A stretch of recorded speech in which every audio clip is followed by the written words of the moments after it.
নবীর একটা মেম্বার ছিল আগের, পরবর্তীতে নতুন একটা মেম্বার করার পরে খেজুর ডালের একটা ছিল, খেজুরের একটা মেম্বার ছিল।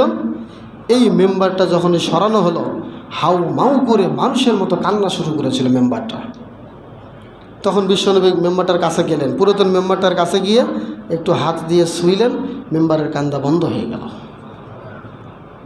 এই যে মেম্বারগুলো কিয়ামতের দিন হয় আমাদের পক্ষে, না হলে বিপক্ষে কথা বলবে।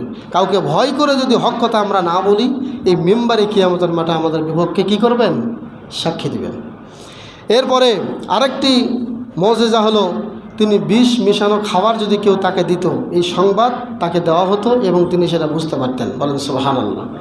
বিষ মিশানো খাবার সামনে আনলেই তিনি এটা বুঝতে পারতেন। এরপরে তিনি সরাসরি ফেরেশতা দেখতেন, এটাও তার মজেজা। ওই যে হাদিসে জিব্রাইল এসে বলছিল যে আখবিরনি আনিল ঈমান, আমাকে ঈমান সম্পর্কে বলুন।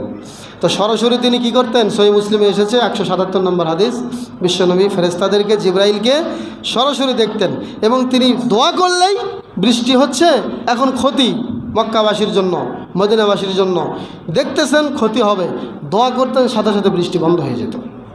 বহুত প্রমাণ আছে এরকম, বহুত হাদিস আমরা খুঁজে পাবো এই সম্পর্কে।